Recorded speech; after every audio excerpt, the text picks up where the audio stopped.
Hi everyone, karibuni sana to today's session. If you have ever felt misunderstood, snapped at the wrong time, or just walked away from a conversation asking yourself, why the hell did I say that?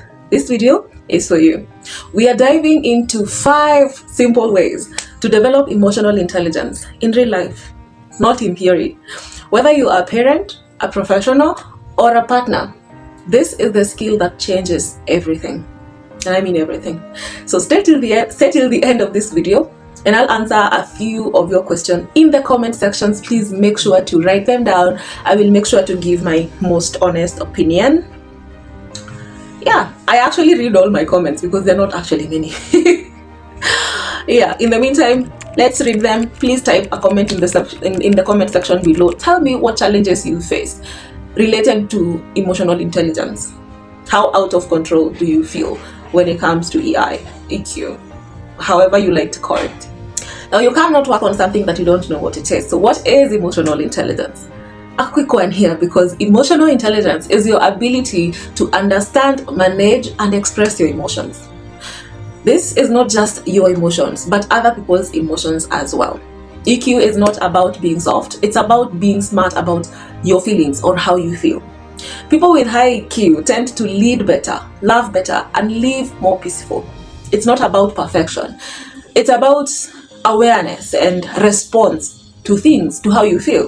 And the best part of this, EQ can be built like a muscle, a glute muscle or something. The way you want to build a muscle through exercise, the way you want to build your glute, the idea that you can actually grow your glute through exercise because it actually works. You can actually do that with EQ. So how do we do that? First of all, self-awareness. This is the foundation. You can't manage what you cannot notice or what you don't notice. Take one practice, 1 minute a day. Assess your feelings. Are you feeling anxious? Are you feeling hopeful? What are you feeling? Name it. It works because once you have named your feelings, you take the strength out of them. I used to confuse anger with tiredness, and I would snap and then realize that what I needed is actually rest. Drop in the comment section before we continue, like, what's the one thing that you snap at and then all of a sudden you realize that you actually were just simply tired and probably even hungry and you needed to eat something and you were getting all grumpy because you're probably hungry, and maybe you were sleepy or tired, mostly tiredness, and you confuse that with something else. So the moment you assess, you name the feeling that you're feeling and you take the power out of it, it just changes how you respond to that feeling, how you respond to other people, because it's not always the other person. It's just you being on edge, and everything, including good stuff, can literally throw you off. And it's mostly that's the idea. Step 2. Self-regulation. Now we've moved from self-awareness to self-regulation. Once you are aware, this is the next step. Manage your response. It's not about not feeling. It's about not letting the feelings drive. It's just that.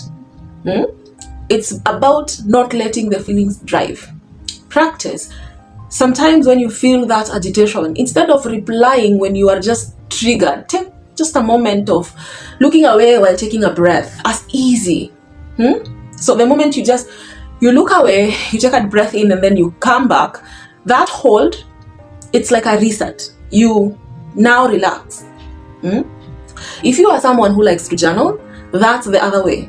Improve that process. The moment you are in private, you put down how you're feeling instead of expressing how you feel publicly because you're angry or triggered or just not easy. You are intense. You are a tensed person mostly the whole time. If you take your moment in private and journal, you regulate how you feel, you put down how you feel, and then respond in a way that is regulated. It's not about expressing yourself in public. Like I said, we are not saying you're not supposed to feel it, but name it and do not let it drive. You are the person in control. Don't let that moment drive, only for you to say a moment later, I didn't mean that, right? Hardly will anyone believe something you said in anger or when you're drunk, because most of the time it's actually true. It's exactly how you feel at that particular moment. But isn't the entire definition of the whole entire scenario? Probably not. So how about not bringing out that reaction just because you feel it? Because later on you start saying you didn't mean it. It doesn't make sense, right? So the moment you talk to yourself in private, most of the time, announce your feeling, write them down in a notebook. If you like to journal like me, if you like journal prompt, I think I asked you previously if you'd like me to create a journal prompt, and whenever you guys tell me to, I create one, and I'll probably make it free for everyone, or if not, at least I'll make it affordable. Tell me, would you buy it? A journal prompt for you daily? Yeah, that would be really nice, wouldn't it? It would be nice, because it would really help you control your emotion. You be in charge. It will let you drive the bus, because the moment you put those feelings down, you read them and then you feel, oh, this is how I actually felt. It's not who I actually am. And those two are different. Feelings are controlled by other external factors, but who you are, that's constant. So do not let your feelings start defining who you are. Instead, it's who you are defining how you respond to your feelings. I hope that makes sense. Another thing I need us to look at is empathy. Empathy isn't about agreeing. It's understanding. You don't have to agree, but you need to understand. Have you ever misjudged someone and later then found out that their backstory is totally different? You judge them by how you saw them, but you did not listen. So listen without planning a reply. Like, listen. Let the silence happen. Ask, what do you need at this particular moment? Do not always jump in to conclude. This is like an exercise you have to do. Think of someone who annoyed you really bad this week, or now ask yourself, what might they be feeling right now? They annoyed you, but but how might they be feeling? That shifts that empathy and starts building in real time, because the empathy is when you start thinking about what someone else may be thinking right now, like what's their status right now. And while you may not have an answer, and you may not be an angel, because they're probably not telling you how they're feeling or why they are feeling what they're feeling, it is very important to recognize that sometimes people just respond to things. And I'm not saying you be the good person here, where you always are the person in understanding. But I'll tell you something about EQ is that it'll help you take charge of how you feel. It makes you take charge of how other people respond to you.